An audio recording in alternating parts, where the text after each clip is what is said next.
Hare Krishna.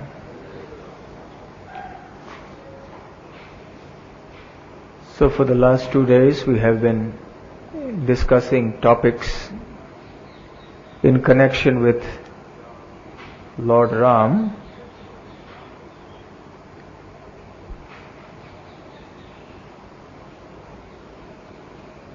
And yesterday we talked about Shri Hanuman.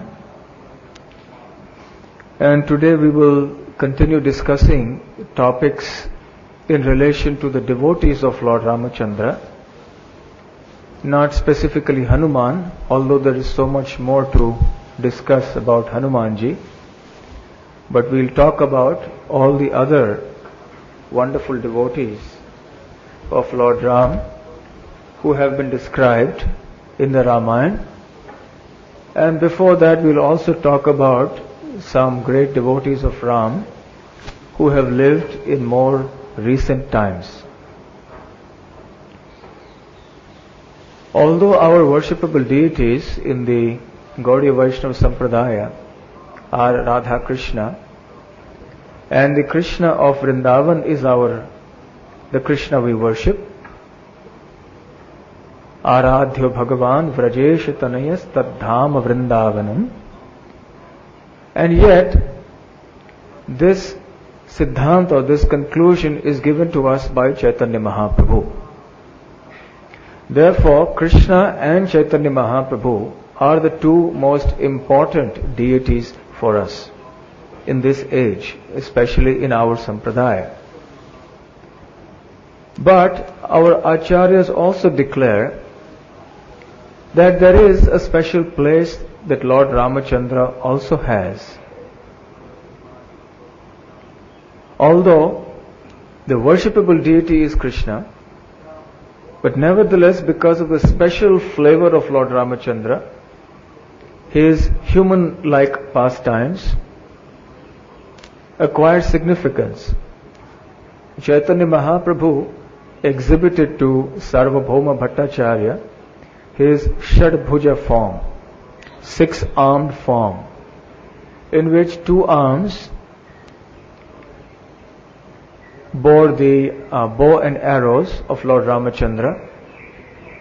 In 2 arms he was playing the flute, that is Krishna, and in 2 arms, in one he was holding his sannyas staff and the other his pot of a sannyasi, that is of Chaitanya Mahaprabhu. Of course, in ISKCON, Srila Prabhupada has placed Lord Narsingadev also in a special prominent position. And the reason for that is that in the early days especially, the movement was threatened on many sides by hostile forces. So for the protection of the movement, Srila Prabhupada instituted the worship or the chanting of Lord Narsingadev's names and his glorification, so we do it every morning and every evening. So Lord Ram certainly has his importance. Sri Chaitanya Mahaprabhu, when he went south to travel to so many places of pilgrimage as a sannyasi, he mostly chanted the Hare Krishna Mahamantra as he walked. But he also chanted the other mantras that we were just chanting. Krishna, Krishna, Krishna, Krishna, Krishna, Krishna, Krishna, He. Also he chanted Krishna Keshava, Krishna Keshava, Krishna Keshava, Pahimam. And also Rama Raghava, Rama Raghava, Rama Raghava, Rakshama. So he also chanted the names of Lord Ram. He also visited many places of pilgrimage where Lord Ram's deities were there, or which were connected to Lord Ram's pastimes. Lord Ram's devotional service and a study of his wide variety of devotees shows us that amongst the devotees of Lord Ram were members from different backgrounds and even species of life. What to speak of low-born human beings, so-called low-born human beings, Brahmanas and Kshatriyas and so on, whether they were men or women, but even other species like monkeys and bears and birds, all participated in the devotional service of the Lord in his form of Ramachandra. So we will discuss some examples first from recent times of some great devotees of Lord Ram and move on then to the Valmiki Ramayan. Since we have been speaking about Chaitanya Mahaprabhu, immediately what comes to mind is the meeting that Chaitanya Mahaprabhu had with a great devotee of Lord Ram called Ramadas Vipra. This meeting happened in Madurai, which is in present day state of Tamil Nadu. It is called a southern Mathura. And when this Brahman called Ramadas Vipra invited Chaitanya Mahaprabhu for prasadam, lunch prasadam at his house, Mahaprabhu gladly accepted. However, when he reached Ramadas Vipra's house at noontime, he saw that nothing was prepared. There was no lunch, there were no indications that he was preparing or about to prepare lunch. Everything was empty. And this beautiful narration appears in the Madhya Lila of the Chaitanya Charitamrita. And I will read Krishnadas Kaviraj's description. The Brahmana who met Sri Chaitanya Mahaprabhu invited the Lord to his home. This Brahmana was a great devotee and an authority on Lord Ramachandra. He was always detached from material activities. After bathing in the river Kritamala, Sri Chaitanya Mahaprabhu went to the Brahmana's house to take lunch, but he saw that the food was unprepared because the Brahmana had not cooked it. Seeing this, Sri Chaitanya Mahaprabhu said, "My dear sir, please tell me, why have you not cooked? It is already noon." The Brahmana replied, "My dear Lord, we are living in the forest." Of course, they were not living in the forest, they were living in the city. But the Brahmana is in a mood now of ecstatic trance. "My dear Lord, we are living in the forest. For the time being, we cannot get all the ingredients for cooking. When Lakshman brings all the vegetables, fruits and roots from the forest, Sita will do the necessary cooking." Sri Chaitanya Mahaprabhu was very satisfied to hear about the Brahmana's method of worship. Perhaps some of us would not have been so satisfied when we are hungry and we go to somebody's house who has invited us for prasadam, and then he tells us that, well, when Lakshman brings the fruits and vegetables and Sita Devi will cook it, then we will eat. We are not going to be very happy to hear that answer. But Chaitanya Mahaprabhu was very happy to hear this answer. Finally, the Brahmana hastily made arrangements for cooking because he came to his external consciousness. Sri Chaitanya Mahaprabhu took his lunch at about 3 o'clock because the Brahmana only started cooking much after noon. But the Brahmana, being very sorrowful, fasted. While the Brahmana was fasting, Sri Chaitanya Mahaprabhu asked him, "Why are you fasting? Why are you so unhappy? Why are you so worried?" The Brahmana replied, "I have no reason to live. I shall give up my life by entering either fire or water." My dear sir, Mother Sita is the mother of the universe and the supreme goddess of fortune. She has been touched by the demon Ravana, and I am troubled upon hearing this news. Sir, due to my unhappiness, I cannot continue living. Although my body is burning, my life is not leaving. Sri Chaitanya Mahaprabhu replied. Now Mahaprabhu is going to try to pacify this Brahmana, who is lamenting because Ravana had touched Sita and abducted Sita. Sri Chaitanya Mahaprabhu replied, "Please do not think this way any longer. You are a learned Pandita Why don't you consider the case? Sri Chaitanya Mahaprabhu continued, Sita Devi, the dearmost wife of the Supreme Lord Ramachandra, certainly has a spiritual form full of bliss. No one can see her with material eyes, for no materialist has such power. To say nothing of touching Mother Sita, a person with material senses cannot even see her. When Ravana kidnapped her, he kidnapped only her material illusory form. As soon as Ravana arrived before Sita, she disappeared. Then, just to cheat Ravana, she sent an illusory material form.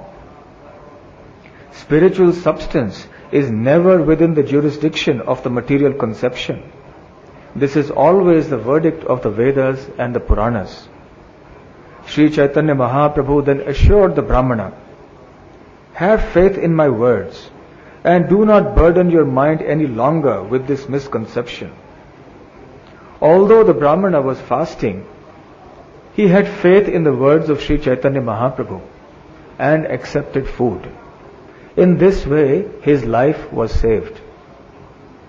After thus assuring the Brahmana, Sri Chaitanya Mahaprabhu proceeded further into southern India and finally arrived at Durvashana, where he bathed in the river Kritamala.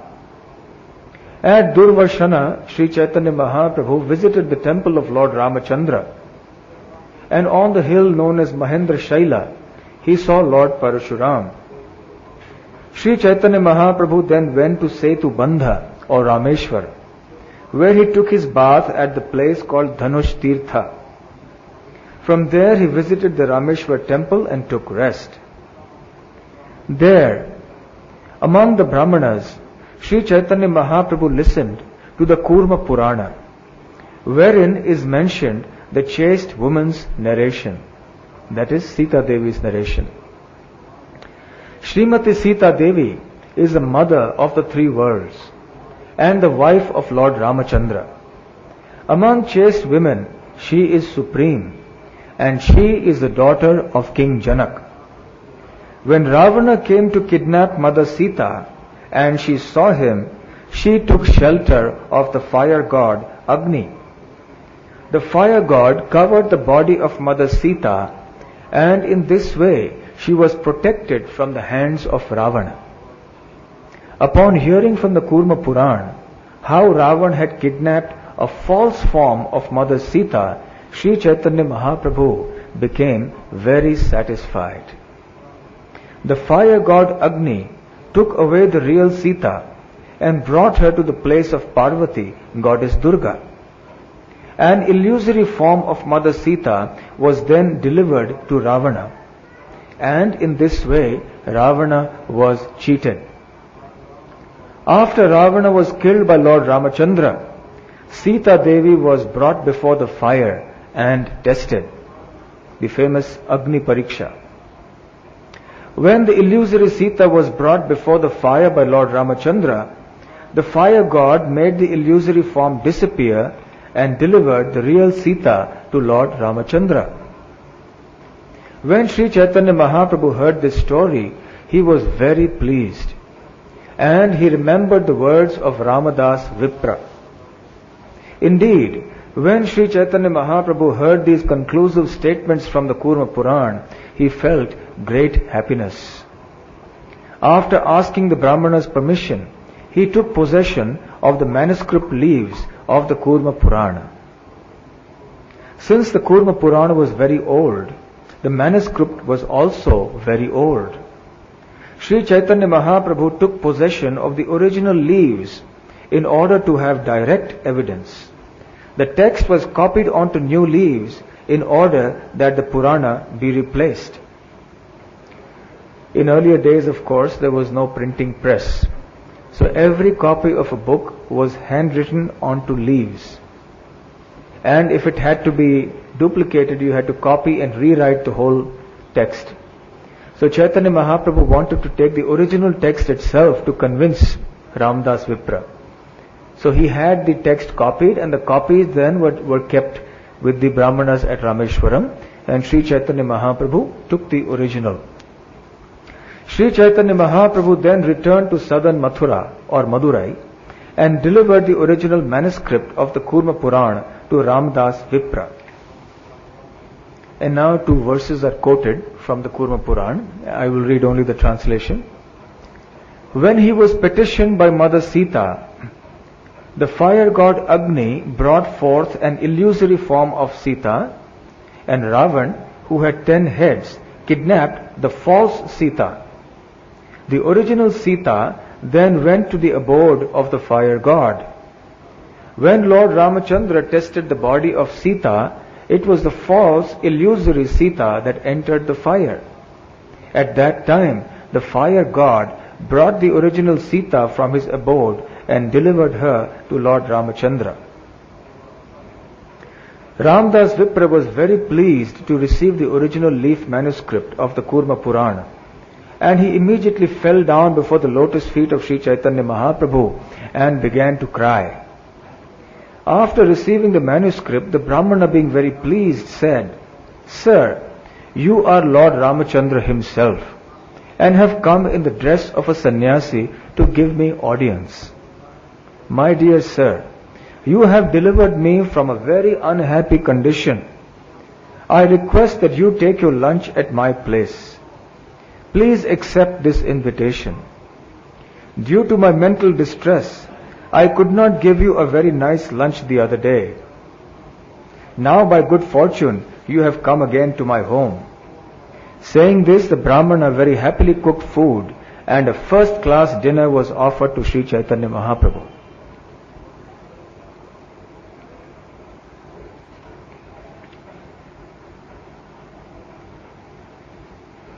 So in this way, Sri Chaitanya Mahaprabhu satisfied Ramdas Vipra, who was a great devotee of Lord Ram, and he was such that he was completely transported into another dimension, a spiritual dimension, where he used to forget the external reality of this world.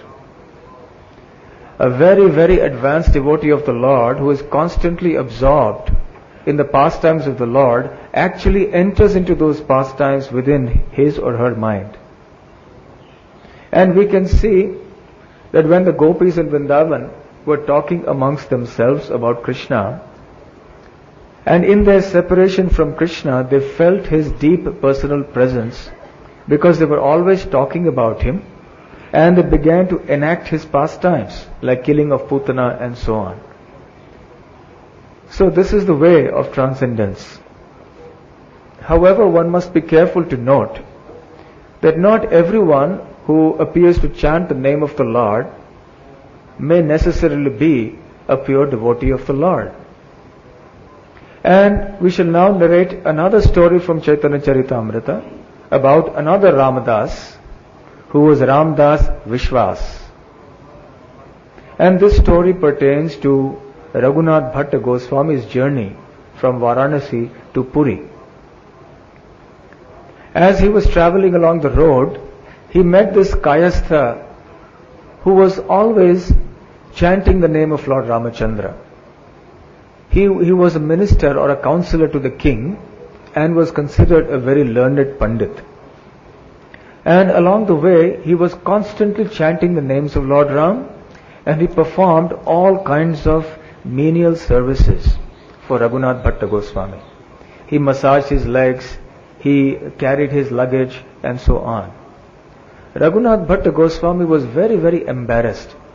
And he said, "My dear sir, you are such a great scholar, so don't embarrass me by doing all these menial services for me." But Ramdas Vishwas said, No, it is my great fortune and my duty to serve. I am just a low-born fallen Shudra, and you are a great Brahmana, a devotee of the Lord. Therefore it is my duty to serve you. In this way, being very insistent, Ramdas Vishwas constantly served Raghunath Bhatta while chanting the names of Lord Ramachandra. Finally, when they reached Jagannath Puri, immediately they went for darshan of Sri Chaitanya Mahaprabhu. Sri Chaitanya Mahaprabhu was very pleased to see Raghunath Bhatta Goswami. He embraced him and then asked him to go and take darshan of Lord Jagannath.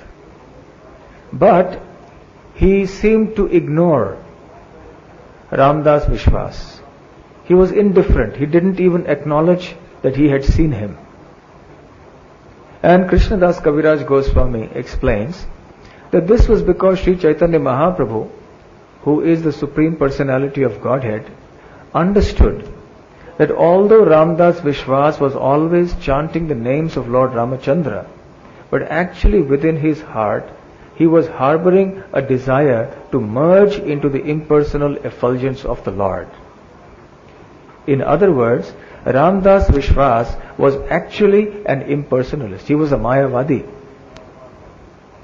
But externally no one would have known. Even Raghunath Bhatta did not recognize him as a Mayavadi, because he was so devotional apparently in his characteristics and behavior. So therefore one needs to see through the eyes of the Shastra, one needs to understand through the words of the great Acharyas about the science of devotional service and the process of identifying the real pure devotees of the Lord. Speaking of Lord Chaitanya Mahaprabhu, in the Chaitanya Charitamrita there is also another incident when Sri Ramachandra, when it was the day of Vijay Dashami, Dasera, when Lord Ram killed Ravan, Sri Chaitanya Mahaprabhu and his devotees got into the mood of the Ramayana.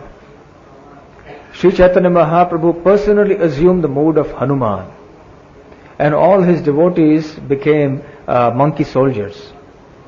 And they decided to climb the Lanka fort. And Chaitanya Mahaprabhu, in his trance of ecstasy, began roaring like a lion. Where is that rascal Ravana? He has dared to touch Mother Sita, the supreme goddess of fortune. I shall teach him a lesson. And in this way, he carried some sticks as weapons, and they were in that mood of ecstasy. When all the devotees saw Mahaprabhu in this mood, they all chanted, Jai, Jai, all glories, all glories. So in devotional service, advanced devotees sometimes go into such trances. One devotee about whose trances of devotion I would like to describe today is the great King Kulashekar. I think all of us have heard his name. He is most well known for which book? The Mukunda Mala Stotra. Srila Prabhupada began personally translating this work. He did not finish it. After the first few verses, he did not have the time to continue the translation. But he had all intentions of completing it. And he often quoted from this book. Especially his favorite verse was, which one? Krishna Tvadiya Pada Pankaja Panjarantam, that famous verse which he also sang as a bhajan many times. So King Kulashekar lived in South India many thousands of years, some thousands of years ago. He was one of the 12 Alvars who are revered in the Sri Sampradaya of South India as being very, very great saints. These 12 Alvars actually form the foundation for the Sri Vaishnava Sampradaya. The word Alvar, I believe, in Tamil language means intoxicated. So these Alvars were all God intoxicated. They were always in trance of devotion to the Supreme Lord. King Kulashekar, although he was a king, he was nevertheless a great devotee. In his works, he has not only glorified the love of the Brajabasis, he has often rendered his poetry sometimes in the mood of the Gopis talking to each other, sometimes in the mood of Mother Devaki, sometimes in the mood of Mother Yashoda. In different moods he has written wonderful poetry. He was also a great devotee of Lord Ramachandra.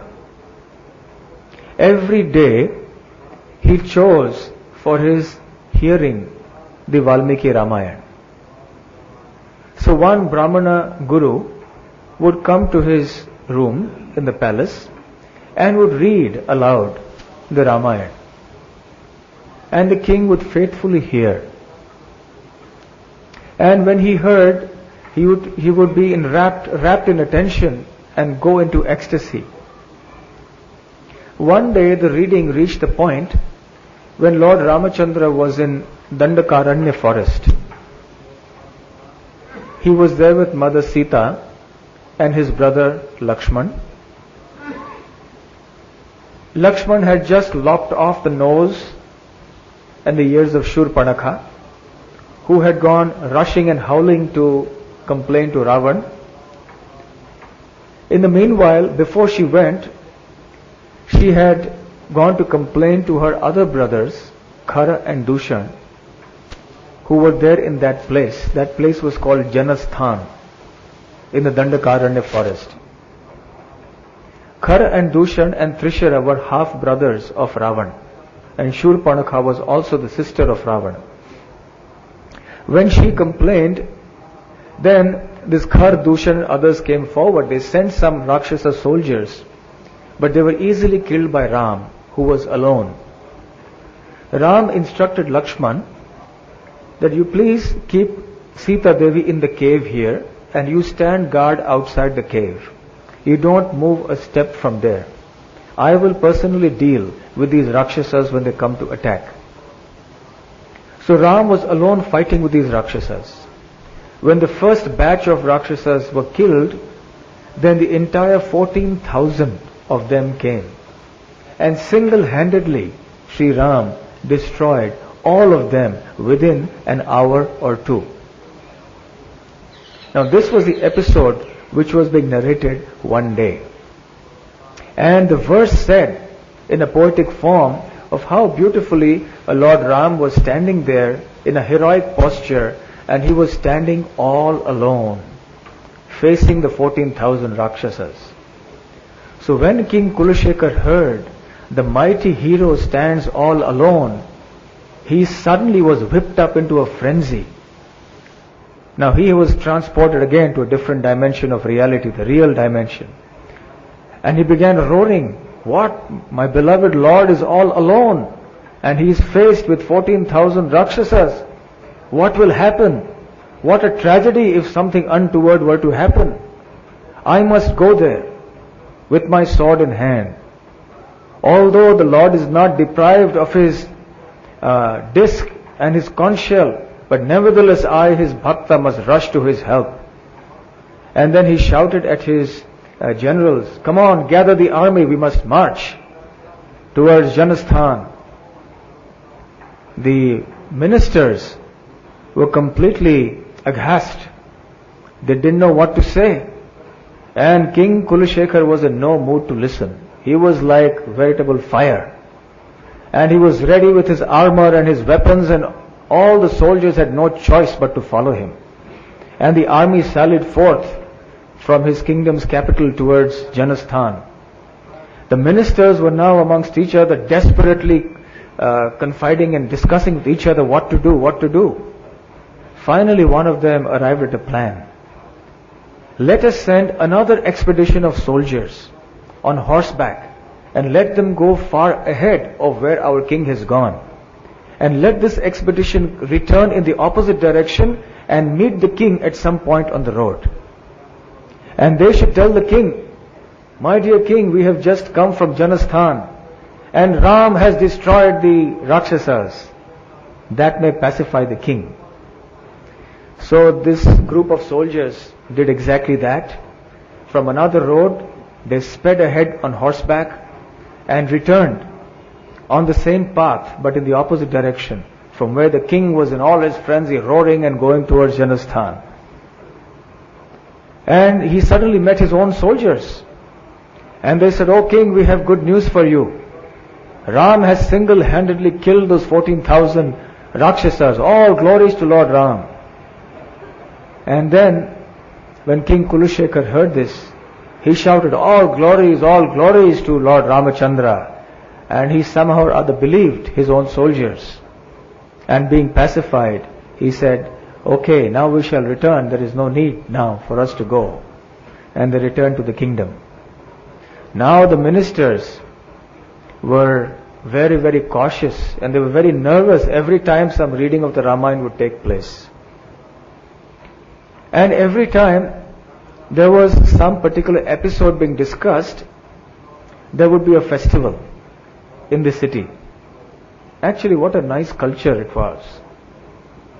The deity of Lord Ram and Sita would be taken out on a palanquin, like we are going to do tomorrow, with the deities of the lordships, our temple deities. And a grand festival would take place for all the citizens. There would be much chanting of the holy names, much drama and dance and music in glorification of the Lord. And after the procession was over, then all the Vaishnavas would be sumptuously fed with prasadam, and the king would give charity copiously to all the needy ones. This was a daily affair. The king hardly had any time for his management and administration of the kingdom. One day, the particular Brahmana guru who used to recite the Ramayana had to go out of town on some urgent personal business. This guru, a Brahmana, had been very cautious when he was reading the Ramayana before the king, that he would only recite those portions in which Lord Ram was very happy or some nice thing was going on. He was very careful to either slip completely past by some elements where there was distress, or he would just skip through them very fast. But one day when this Brahmana went out of town, he sent his son in his place to read the Ramayana. The son, fortunately or unfortunately, did not know about the ecstatic trances of King Kulashekar. And finally, in the course of the reading, the episode of Lord Ramachandra's wife, Sita Devi, being abducted by Ravana and being taken to Lanka came up. And suddenly, again, King Kulashekar was enraged. And he stood up in great anger, again roaring, that evil wretch Ravana, he has dared to touch the goddess of fortune, the mother of the universe, Sita Devi. I shall go immediately with my armies and burn Lanka to ashes and destroy Ravana with all his relatives and soldiers. And then he called the generals, come on. And all the generals were sitting there afraid what to do now. And the ministers also could not say a word. They were too afraid. Just looking at the fierce aspect of the king, they just could not say anything. And the king meanwhile was in his own world. And the soldiers perforce had to follow him. And with all fanfare the army started moving. And he started moving, glorifying Lord Ramachandra as he was walking. And he reached the seashore. And he said, onwards towards Lanka, and he started moving into the water. He walked into the ocean. The water was rising and rising and rising. Finally it was up to his neck, and he was still going on rising forcefully onward to Lanka. And the ministers had given up all hope by now. Those of them who were still conscious had given up hope. In the meanwhile, of course, it is said that Lord Ramachandra along with Sita Devi was watching this. They are omniscient, they know everything. So they said, something must be done for our devotee. So they walked on the sea and came in the opposite direction, as if coming from Lanka. And Sita Devi was holding on to Sri Ramachandra's elbow or hand, and Ram was leading her. And then he came to where King Kulashekar was. And he said, oh, my dear devotee, O king, now no more need for you to go. I have personally killed Ravan. And I have rescued Sita Devi here. So do not worry. Your work has been preempted. Now, let me take you across the water back to the shore, just as I do to the jivas of this world over the bigger and deeper ocean of sansar. Let me lift you and take you across. So Lord Ram lifted Kulashekar and took him to the shore and walked along with him all the way to the boundaries of the city and then disappeared. And then King Kulashekar came back. Meanwhile, the ministers were now a really anxious lot. And they schemed and plotted, and they came to the conclusion that the reason for our king's eccentric and odd behavior, because they didn't understand the ways of devotional service. So they thought it was eccentric and odd. They thought the king had gone mad or something. So they said, we can now understand what the cause is. The cause is all these Vaishnavas who always come here and talk about the Lord, and this way our king has completely got spoilt by this discussion. So anyway, there are many more wonderful stories, but not in connection to Lord Ram here. So we can understand from King Kulashekar's experience, from his story, how great a devotee he was and how he was transported into that different world of the spiritual world. Another story that comes to mind is a real story from South India. It is from the state of Andhra Pradesh, where there was a great devotee called Ramdas also, and he hailed from a place called Bhadrachalam. Those who hail from Andhra Pradesh must have heard about this from their childhood. I do not speak Telugu or understand the language, but I had couple of times had the poems of this Ramdas of Bhadrachalam translated roughly, and they are very, very devotional poems, full of nectar. And he is revered by the saints of the Sri Sampradaya. So Bhadra was a devotee of the Lord, and somehow he obtained the benediction that he would be a mountain and the Lord would reside on his head, that is on top of the mountain. So it is called Bhadragiri or Bhadrachalam. Achala means an immovable object, a mountain. So that's why the city today is called also Bhadrachalam. And there is a beautiful temple of Lord Ramachandra, Sita Ram, on top of that. At that time, this Ramdas was a Tehsildar, or he was one of the officers of the Muslim Nawab. And his business or his duty to the king was to collect revenue from the subjects and deposit it with the king. So he was also a great devotee of Lord Ram, as his name indicates. He collected 6 lakhs of rupees, which were supposed to be taxes meant to be deposited with the king. But he took that money and he built a wonderful temple for Lord Ram and Sita on the hill. And he also had fashioned many expensive and beautiful ornaments of gold and diamonds and precious stones for their lordships, and also had nice dresses and so on made for them. So when the Nawab, the Muslim king, heard this, he immediately arrested Ramdas and put him in jail. And he was in jail for a couple of years. When put in jail, Ramdas, who had his own little bhava and relationship with Lord Ram, he started composing some poetry in his native tongue.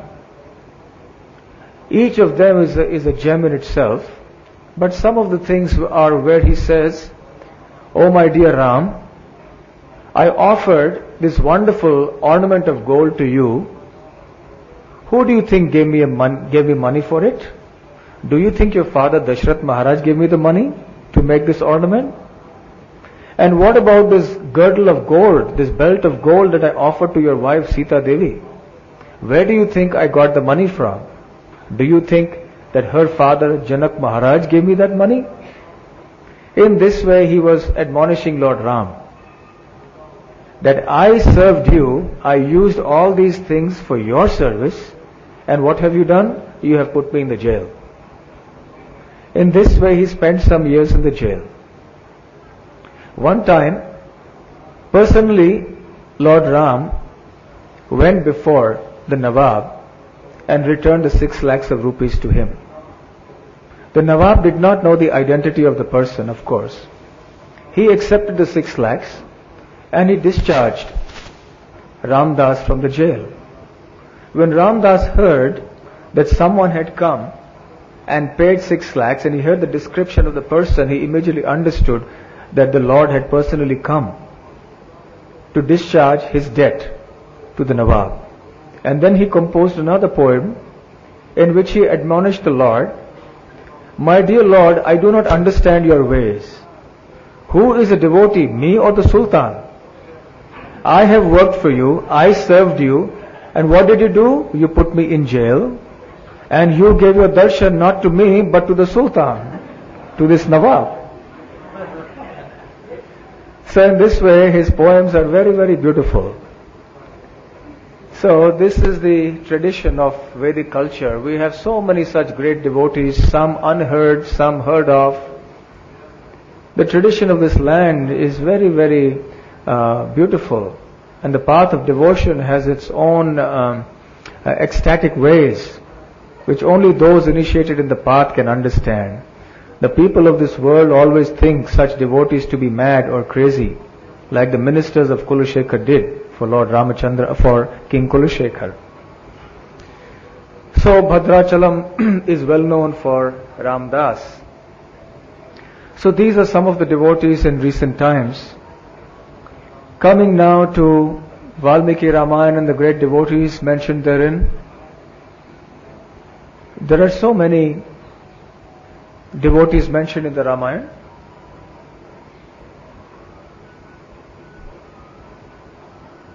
And amongst them we discussed yesterday the story of Hanuman. Hanuman, as we discussed, is not an ordinary monkey. He was personally the son of the wind god Vayu. And all the other so-called monkeys and bears were also not ordinary monkeys and bears. As we know, when the Supreme Lord is about to advent onto the earth planet, he also requests his devotees from the higher planets, the demigods, to also appear along with him, to assist him in his pastimes. So before Lord Ram's advent here, many of the demigods fathered in the wombs of many of the residents of this planet in the different species various sons who were as powerful, resplendent and glorious as the fathers themselves. We heard that Hanuman was a son of Vayu, the wind god. And let me mention to you a list of the fathers of the other of the great monkeys and the bears. Brahma was the father of Jambavan. Indra was the father of Vali. Surya was the father of Sugriva. Brihaspati was the father of Tara. Kubera was the father of Gandhamadana. Varuna was the father of Sushena. Vishwakarma was the father of Nala. Vishwakarma, as you know, is the architect and the engineer of the demigods. And Nala was the main engineer of the bridge as it was made across the sea. Agni was the father of Nila. The Ashwini Kumaras were the fathers of Mainda and Vivida. In this way, all the demigods produced many, many glorious sons in the monkey species. They were huge as mountains and powerful as anything. So Jambavan also, being the son or the expansion of none other than Brahma, was also a great devotee of the Lord. It is described in the Valmiki Ramayan itself at different portions. I'm just compiling the different things which are mentioned at different parts of the Ramayana. That Kashyap Muni, the son of Brahmaji, he had many wives. One of them was Vinata. From Vinata, he had 2 sons, Garuda and Arun. Kashyap Muni also had other wives from which he bore offspring who were of the different species. This is really astonishing, because from one wife came the locusts, from one wife came the snakes, from one wife came the birds, and so on. Now generally we see that, when human beings come together, you only produce a human being. You don't have some different species produced. So it is subject matter for the scientists of this world who want to understand that the beings of the higher planets, they have their own, I don't know how you would call it, some DNA or RNA, whatever, something that, makes it possible. So these are mysteries of this universe, which even on a material platform cannot be understood by the scientists. But in any case, Garuda is a great bird. And he was the son of Vinata and Kashyap Muni.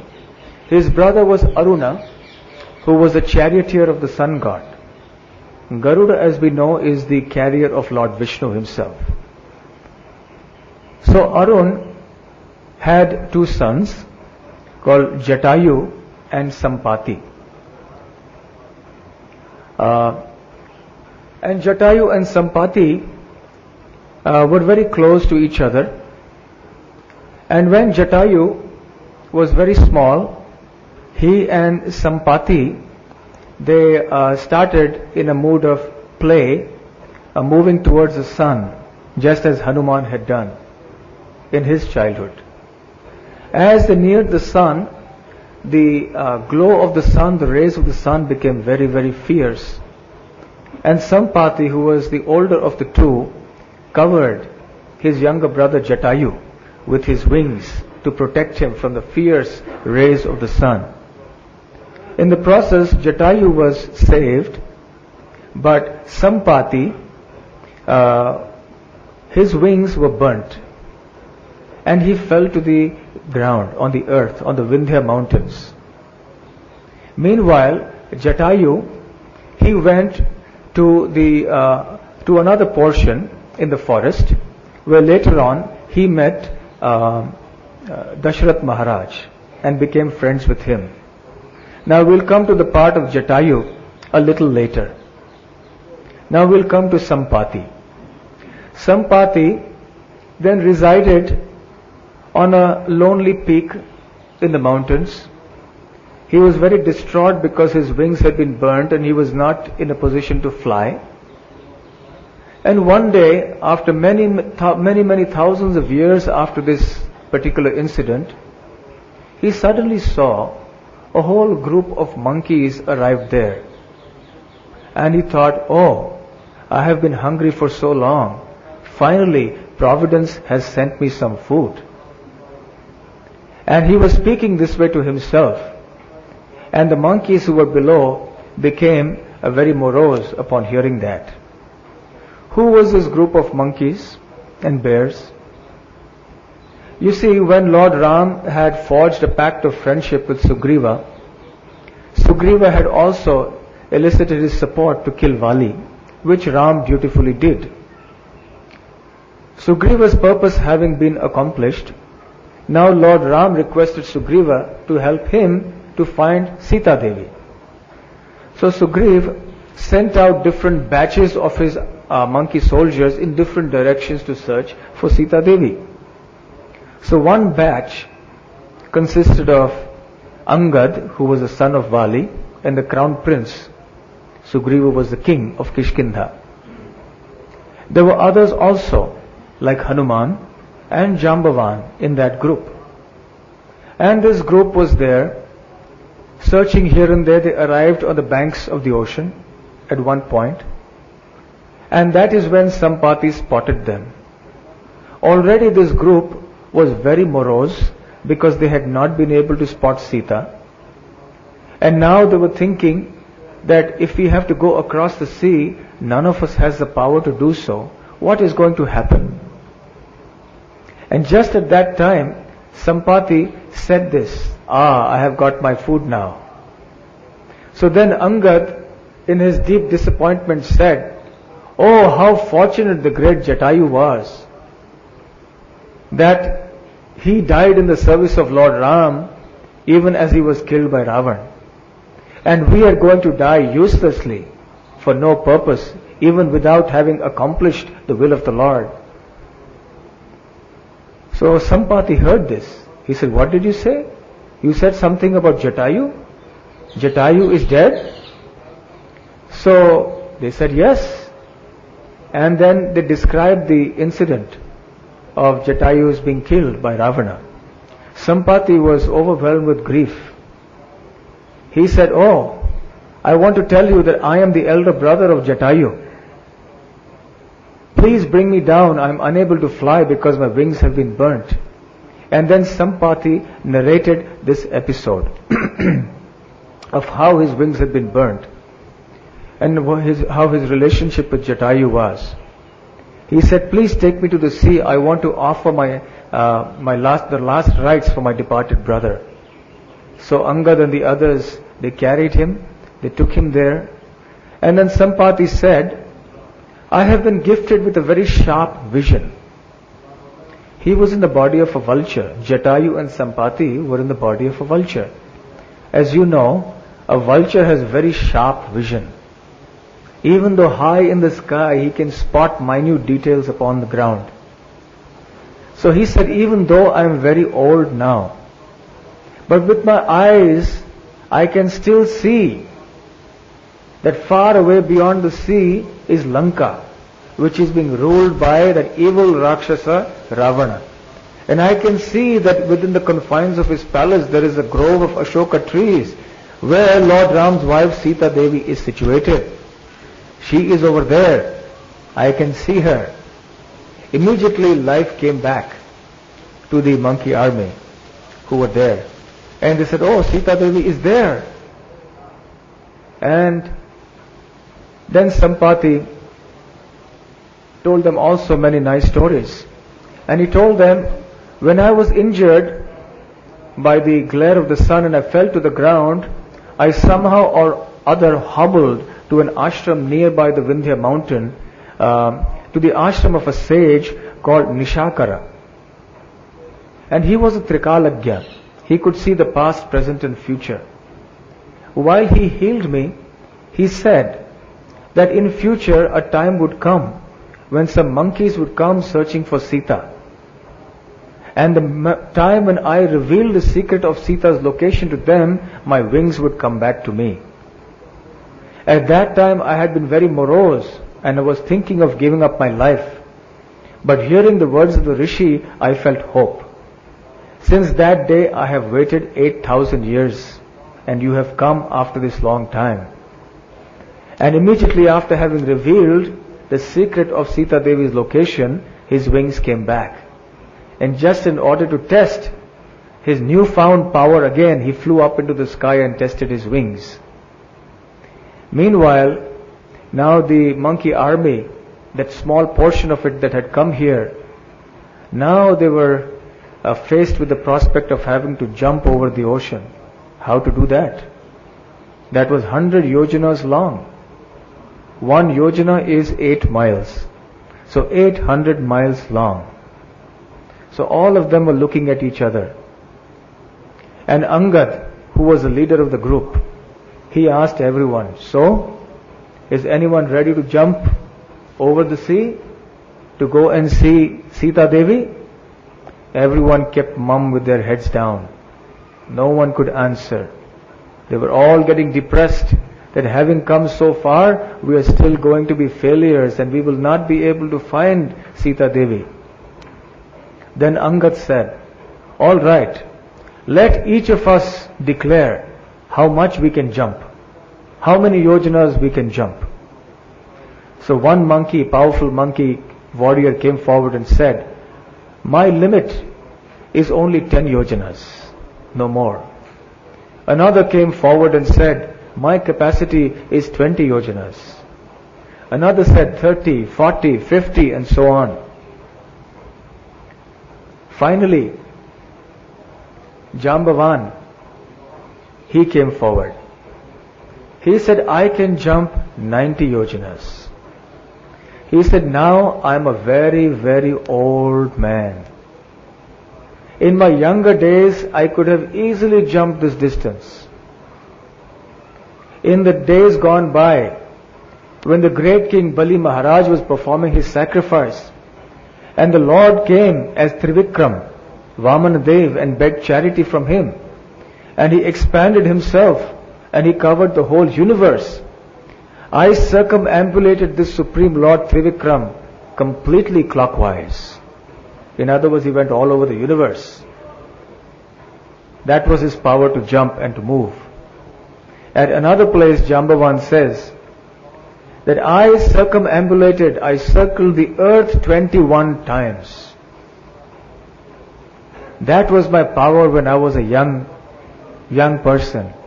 But now I am very, very old, and therefore I do not have the capacity to jump this much across the sea. But my limit is 90 yojanas. And Angad, what about you? You are very powerful. So Angad said, after some thought, I can jump 100 yojanas, but I will not have the strength to jump back. So I will reach Lanka, but I will not be able to bring back any news of Sita, neither will I be able to carry her back. So again everyone became very morose. Then Jambavan suddenly perked up. I know the answer. The answer is sitting here. Who is that? That is Hanuman. Hanuman had been sitting aside very meekly, very humbly.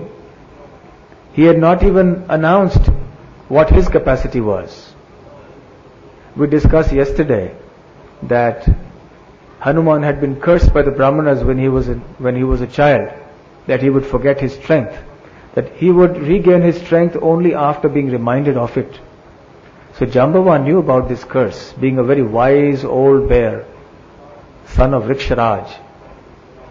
So then he narrated to Hanuman his own story, Hanuman's story, and said, now Hanuman, you be ready to fly. You do not realize your own capacity. So rise, awake, and do the service of Lord Ram, our beloved master.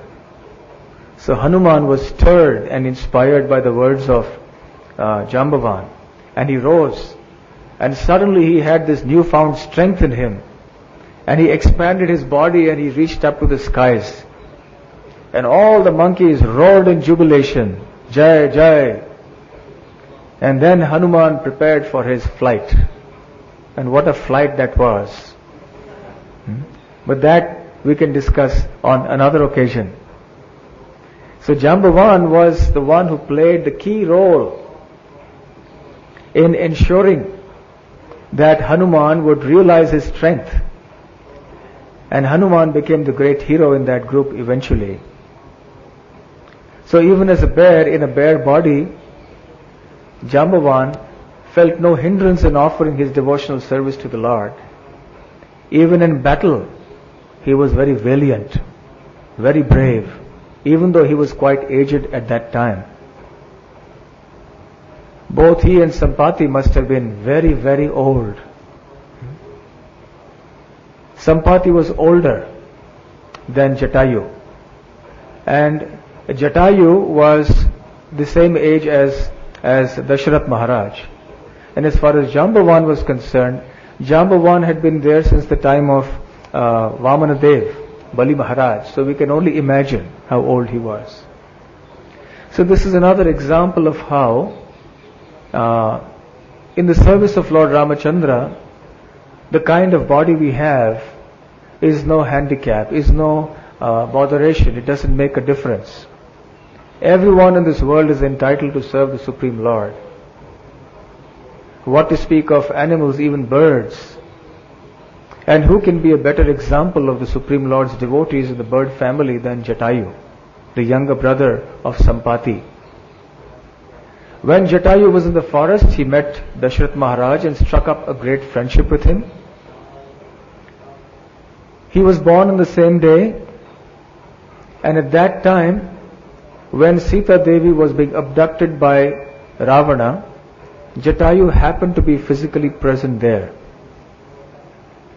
He was sleeping, and he was aroused by the cries of Sita Devi. And he saw what was happening, and he rushed to Sita Devi's aid. He first preached to Ravana to act in a moral way and not act against the Shastras. But Ravana paid no heed. He behaved in his own usual arrogant manner. And then Jatayu began to admonish Ravana and said, my dear Ravan, I am 60,000 years old. I have no longer any time for discussion anymore. If you do not release Sita Devi, you will have to fight with me. As an interesting aside, it also means that Dasharath Maharaj was 60,000 years old at that time. And do you know how old Ram was when he went to the forest? How old was Lord Ramachandra when he went to the forest? 27 years old, that's right. And Dasharath Maharaj had gone without a child for a long time. And that is why then he had to do the special Putra Kameshti sacrifice, where by virtue of which one can get a son. And then he got 4 sons. So Dasharath Maharaj, when he departed from this world, he was around 60,000 years old, the same as Jatayu. So Jatayu said that if you do not release Sita Devi, then I will destroy you. Ravan laughed, and a very fierce battle began between the two. Even though Jatayu was very old, but he fought very valiantly. And with his talons, he tore off the armor from Ravana's body. He tore off his hair from his 10 heads. With his beak, he broke to bits the bow of Ravana. With his feet again, he crushed to pieces the chariot of Ravana. In this way, while Ravana was striking Jatayu, and Jatayu was also attacking Ravana. It was a terrific battle, and Valmiki Muni says it was something reminiscent of the battle that took place between the two Malyavan mountains. The Ramayana describes, and the other Puranas too, that in the olden days the mountains used to have wings. And they would fly till Indradev actually cut off the wings with his Vajra. And when these two mountains, Malyavan mountains, had a battle one time. So this battle between Jatayu and Ravan was reminding everyone of that particular battle. And in this way, the battle continued for a while. With his beak and talons, again Jatayu bit off the 10 arms of Ravan. But again the 10 arms came back. Finally Ravan killed Jatayu by cutting off his wings with his sword, and he lay there in a heap of blood. Ravan took Sita Devi and went off, because he was equipped with yogic powers, so he could fly in the air. And he took away Sita Devi and went away in the airways. Jatayu was laying there. Sita Devi, when she saw Jatayu's condition, she came and embraced him and shed tears and whispered something into his ears. And finally Ravana dragged her away and took her to Lanka. Meanwhile, Lord Ramachandra and Lakshman had been searching for Sita Devi everywhere. Finally they came to this point and found Jatayu lying there. Jatayu was very pleased to see Lord Ramachandra. But Lord Ramachandra was extremely aggrieved, very sad to see this. And he bemoaned. He said, "Oh, how unnecessarily you have had to give up your life and take so much trouble, just for my sake." And Jatayu replied, "My dear Lord Ramachandra, had I been younger, I assure you there was no possibility of Sita Devi having been kidnapped by that vile and evil Ravana." Lord Ramachandra said to him, "I can immediately give you a youthful, ageless body." And Jatayu replied, "Of what use is the body of this world? As I am about to leave my body, you are here in front of me. What more can I ask for in my life? I have attained the perfection of my life because I am dying looking at your beautiful form in front of my eyes. I want nothing else from you." And at that time, Lord Ram replied to him, "All right, my dear Jatayu, so be it. You may depart from this body now, and I assure you entrance into my own abode in the spiritual world. Welcome, my dear Jatayu, to my home. And so Jatayu died a glorious death. In fact, Lord Ramachandra accorded him a special honor. He personally performed his last rites because Jatayu was like his father, because he was Dasharath Maharaj's close friend. They were contemporaries. Lord Ramachandra could not perform the funeral rites for his own father, Dasharath Maharaj, because Dasharath Maharaj passed away when Lord Ramachandra was already in the forest in his exile period. But he did so for Jatayu. So Jatayu was so fortunate that the Lord personally performed his last rites. We understand that Jatayu is a perfect embodiment of bravery in the Lord's service, because he was willing to give up his life, although there was no certainty of his victory over Ravan, but nevertheless he fought very bravely for the Lord's purpose. So Jatayu therefore is immortalized for this act of valor and bravery, because even as an old bird, he fought with the youthful and powerful Ravana. Apart what to speak of birds and animals, even Rakshasas can be devotees of the Lord. Ravana and his followers were all demoniac in their propensities, but his youngest brother, Vibhishan, was very saintly, even though he was born in a Rakshasa family. Actually, their father was Vishrava, who was a Brahmana. But somehow they had acquired, these children, the sons had acquired this propensity. Vibhishan, by nature, was devoted to piety. And when he heard that Sita Devi had been abducted by Ravana, he was not at all happy. And when Hanuman came and created havoc in Lanka, and Ravan called for a meeting of all his commanders of the army and his associates, and to discuss what could be done in case the monkey army invaded Lanka.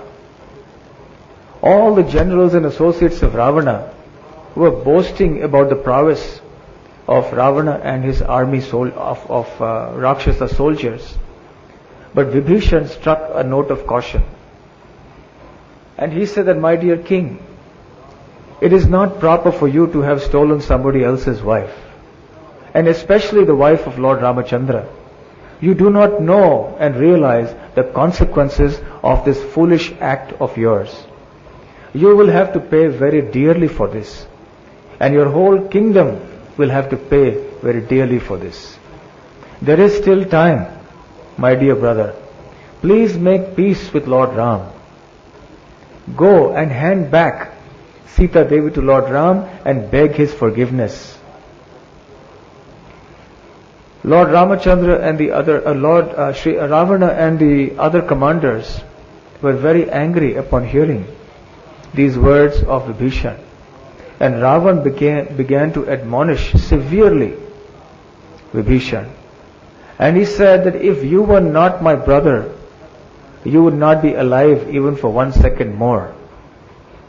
It is better to have a poisonous snake in one's house or an enemy in one's house, because at least one knows that here are some dangerous elements and one may be careful.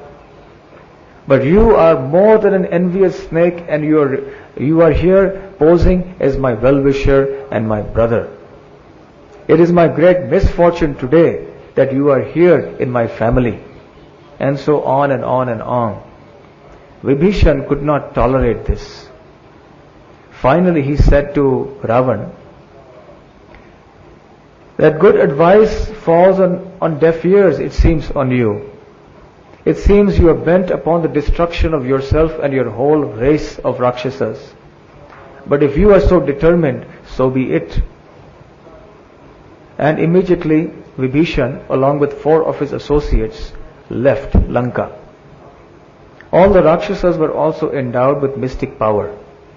So they rose into the sky and they went across the sea. They moved across and came to the point where Lord Ramachandra and his army of monkeys and bears had gathered. And they were preparing to cross over the ocean very soon so that they could reach Lanka. And as soon as the monkey guards saw these huge Rakshasas coming in from the sky, they raised an alarm. And all the Rakshasas started coming. Who are these? Who are these people there? Kill them, kill them. And then Vibhishan came and paused. He stood in the air, some distance above Hanuman and all the other Vanaras. They all wanted to just jump up and pull him down and kill him immediately. But then having captured them, they said, no, let us go to Lord Ramachandra and discuss the matter of how we should deal with this person. On his part, Vibhishan had already introduced himself. He said, oh my dear monkey soldiers, know me to be the younger half-brother of that great evil Rakshasa Ravan. I have advised him many times to come and make peace with Lord Ram, but he will not listen. So I have left him. I have come here now to take refuge of that great soul, Lord Ram. Most of them did not believe him. So they went to Lord Ram, and Ram called for a meeting of the chief monkey commanders and asked for everyone's opinion. So what do you think? How should we deal with this Vibhishan? So one by one each of them gave their opinion. Somebody said, he is definitely a spy. He should be killed on the spot. Somebody said, well, it looks like this is another of Ravana's ploys. These Rakshasas are very, very cunning and clever. I think we should call him here and keep a strict watch on him. And in this way, each of the monkeys was giving his own opinion. Ram was patiently hearing everybody's opinion. Finally, Hanuman spoke in favor of giving shelter to Vibhishan. Lord Ramachandra, having heard everyone's opinion, agreed with Hanuman.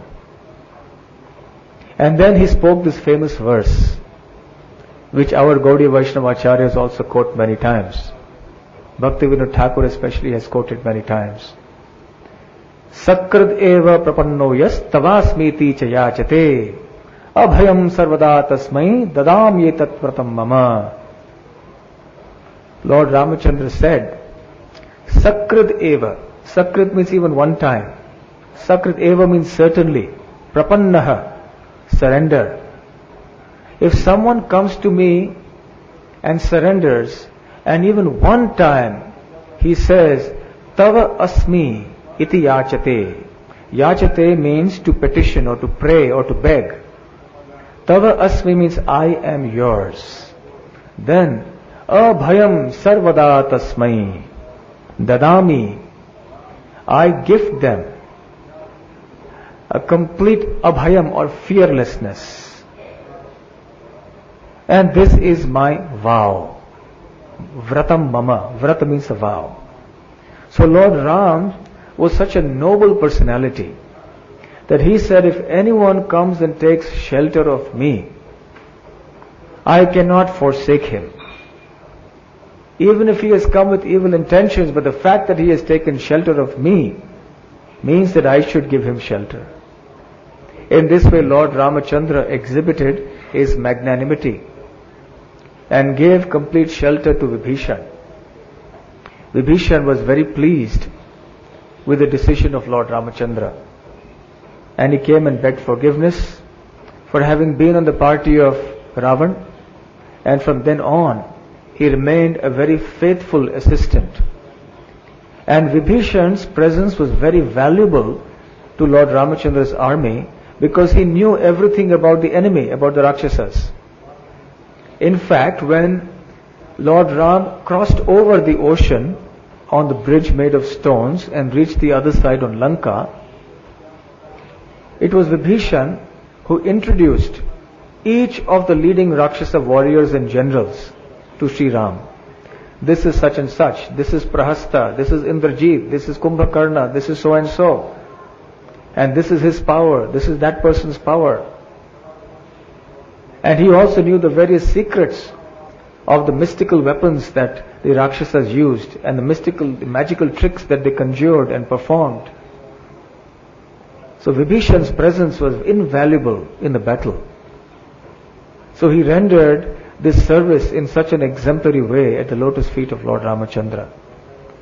Eventually, when the battle was over and Ravana had been killed, Vibhishan was enthroned as the king of Lanka by Lord Ramachandra personally.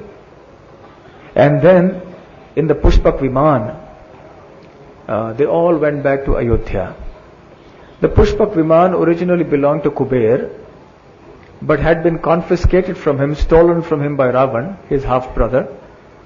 And now in that same Pushpak Viman, Lord Ramachandra, Sita Devi, Lakshman, all the soldiers, they flew from Lanka to Ayodhya.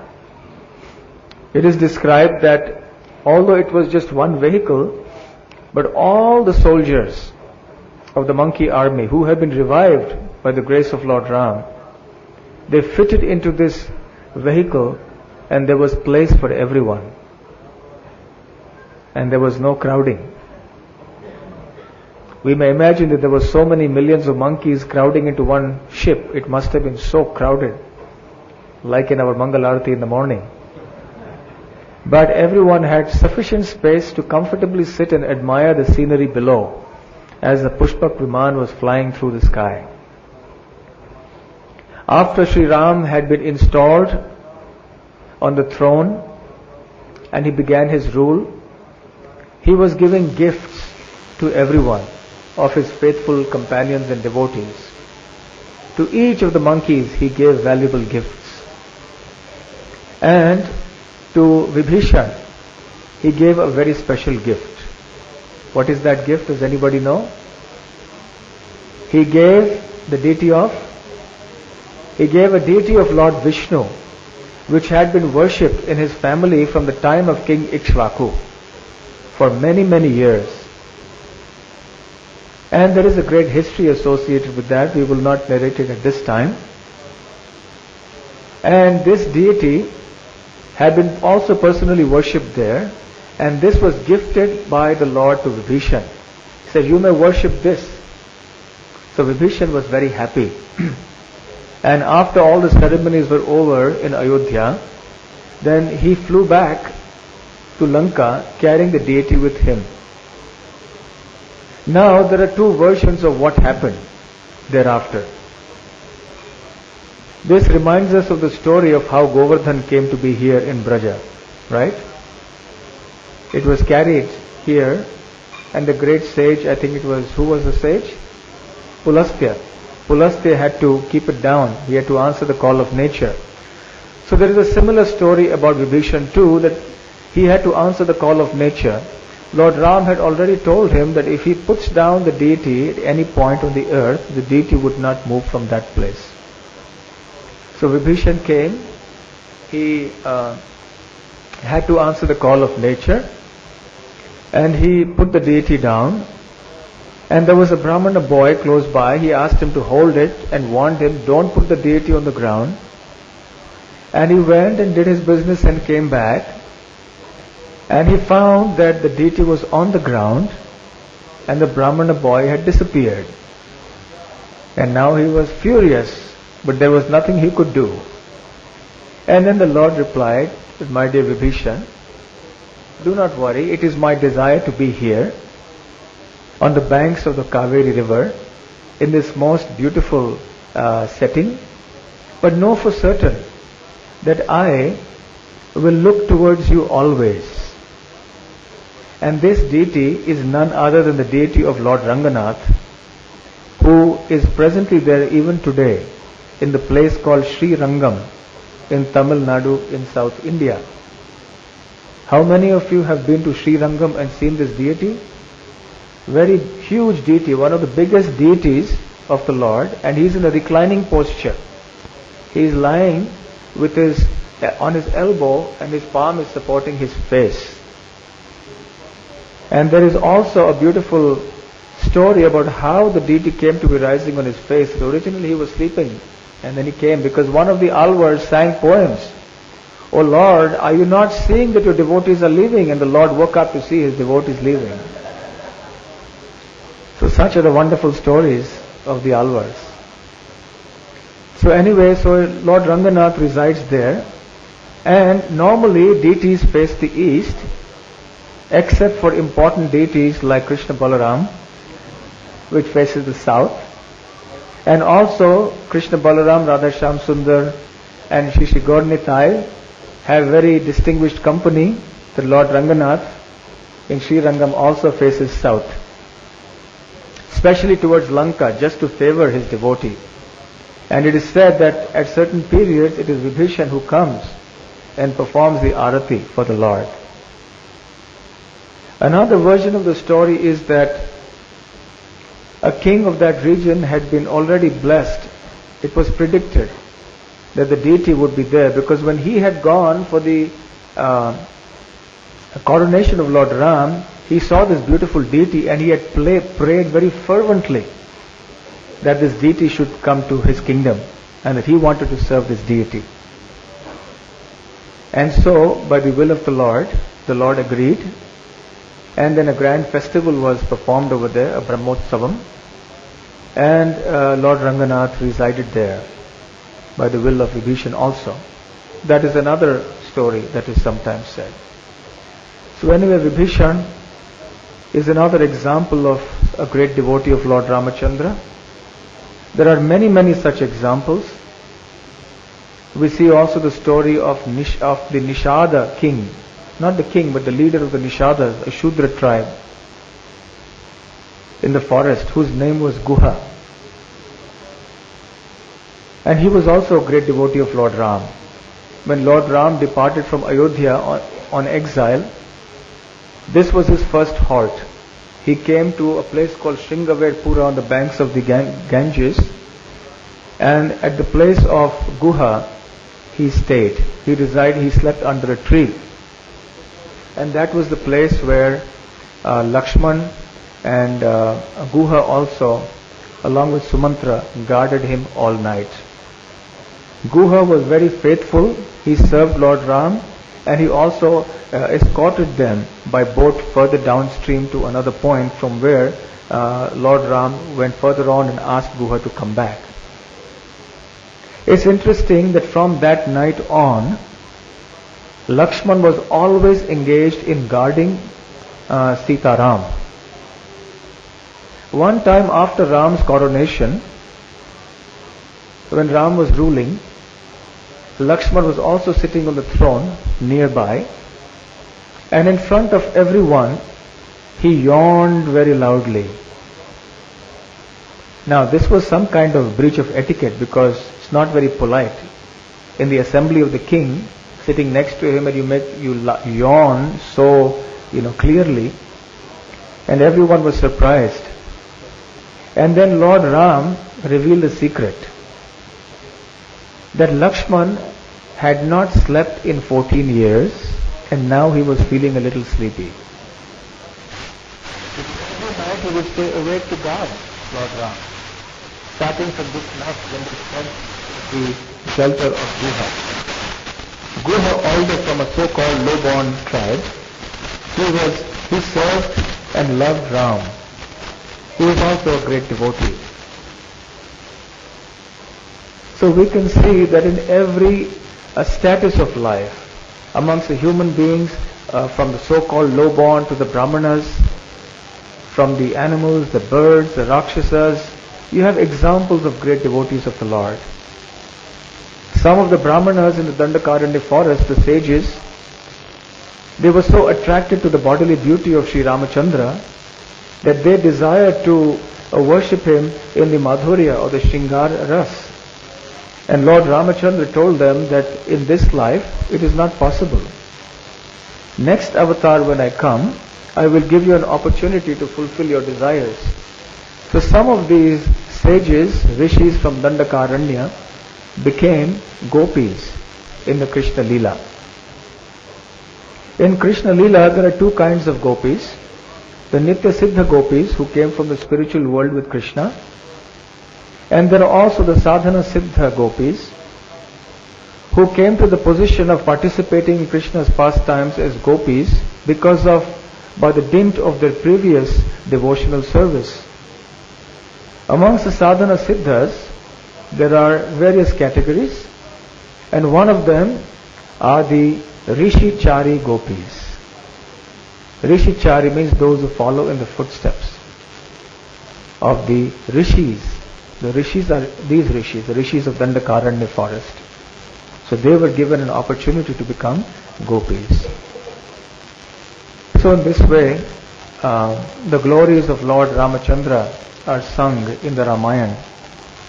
And by glorifying Lord Ramachandra's devotees who appear in such diverse kinds of bodies, we understand how universal is the process of devotional service. There is no restriction, no division according to bodily division or condition. Devotional service is transcendental. It is universal. Shri Sitaram ki jai, Shri Ramachandra Bhagavan ki jai. So I think we'll stop here for any questions or comments.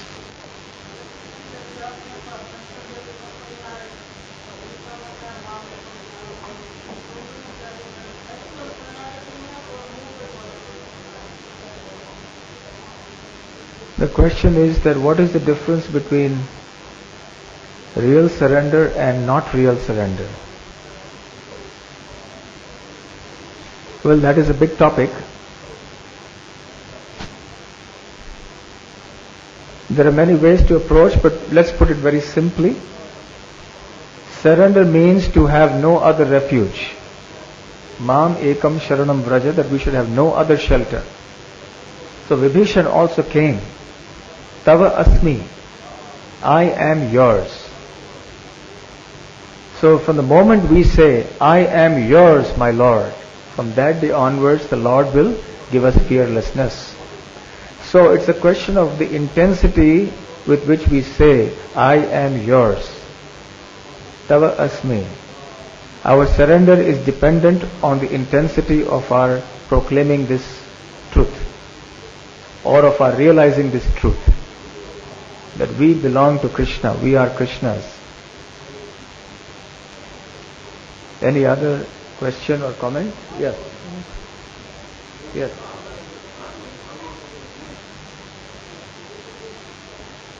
Ravana, although was born in a Brahmana family, how did he become such a demoniac person?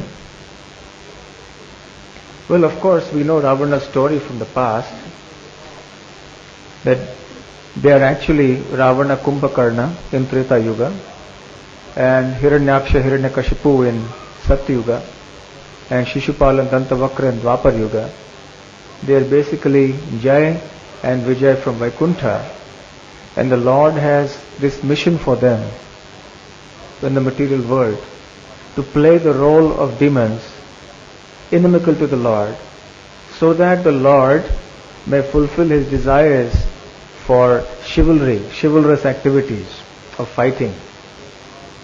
So therefore, the Lord's own eternal associates have come and are playing this role of Ravana. Ravana he represents the extreme in everything that is negative and undesirable in this world. Therefore, the characteristics of negativity that we had were in the extreme. So it's an example for us that these are things that we should strictly avoid. It's a lesson also that if a human being follows in the path of footsteps of Ravan, what destination, what fate awaits him. So it's also another lesson that one may be born in a Brahmana family, but that doesn't necessarily mean one will be a Brahmana by quality. And the greatest example is Ravana. Not only was he born in a Brahman family, but he was very learned in the Shastras. If you read some of his dialogues in the Valmiki Ramayan, it's astounding. The way he speaks more than any other learned person. He knows all the Shastras. But he just knows the Shastras by his intellect. But there is no realization because his heart is full of lust and greed and anger and envy and pride and illusion. Yes.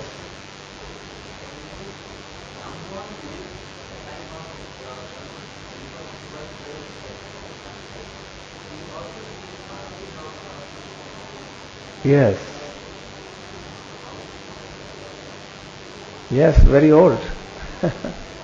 The question is that Jambavan was already old at the time of Lord Ram, and he was also the father-in-law of Lord Krishna in Dwapar, so he must have been really old. That is a fact.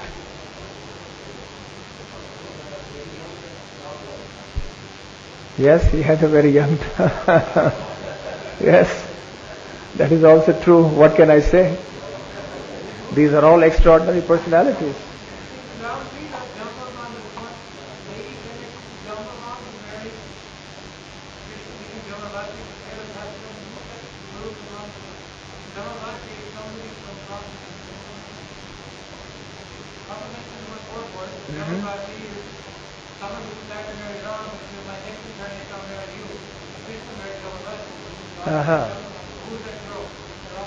Yes, there are so many parallels between Ram Leela and Krishna Leela, just as there are between Gaur Leela and Krishna Leela. So Jai Vijay Prabhu is asking about who Jambavati was in Ram Leela. I am not aware. If somebody has the answer, I do not remember. I have not come across this equivalent. We will have to do some research to see. We can check maybe. We can see.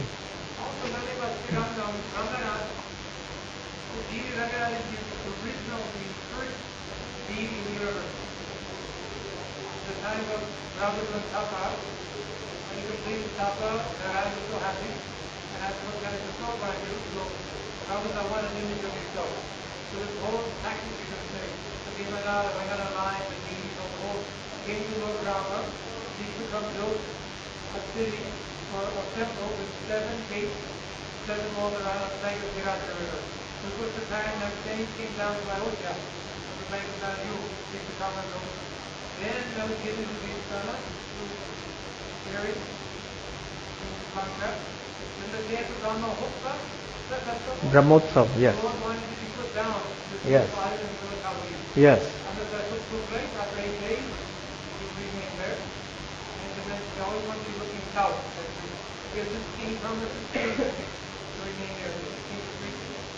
King, the Chola king. And then once a year, for just a day of the year, we can come to Ramayan. Do the worship. At his devotee. Thank you very much for that comment. Yes. Originally Brahma was blessed with this deity by the Lord himself. And it was in Brahmaloka for a long, long, long time. And it was Ikshvaku who founded Ayodhya. So, the kings, the solar dynasty coming from Ikshvaku, that's Ramachandra, is in that dynasty. So till the time of Lord Ramachandra, the deity was being worshipped from Ikshvaku's time. So we can imagine for how long, how many years the deity was worshipped there. Also, the Ranganath church in Ranganath, usually when Lord is lying down, he has 4 arms, and now Rama comes there. When Ranganath has 2 arms, he has the rope of Rama around him.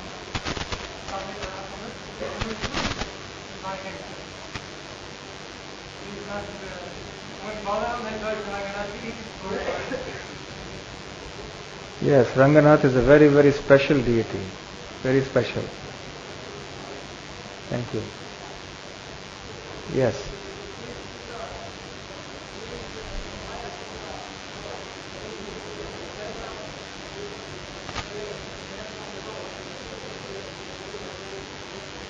Who is Maya Sita? It's a lady called Vedavati. Vedavati is mentioned in the Valmiki Ramayan also. She was accosted by Ravana. She was a yogini, she was an ascetic living alone. She was young and very beautiful, but she was an ascetic. And Ravana, when he saw her beauty, he was attracted and he attempted to molest her.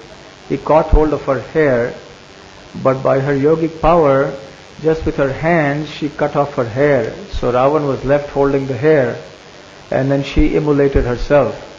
And she cursed Ravana that because you have dared to attempt to molest a lady like this, your destruction shall come. I shall be the cause of your destruction in the future. So she came. Is that Sita, my Sita? That is a story that is told. Of course, Ravana had many, many more curses. Some other time we can talk about that.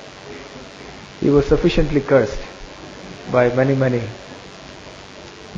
personalities.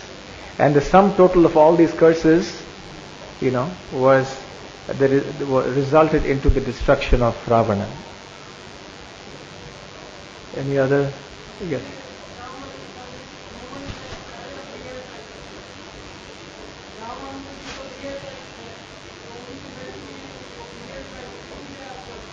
Human. Jambavati was human form. You see, these are special beings who can change forms. They can live in. Even when Sugriva and Hanuman first appeared before Lord Ram and Lakshman in the Kishkinda forest, they took the form of a human. They came as human beings because they didn't know who is this Ram and Lakshman. They were not sure whether they were friends or enemies. They came as human beings. And they had all been empowered with all the yogic powers, so they could change their form at will. Hanuman especially. So also with Jambavan.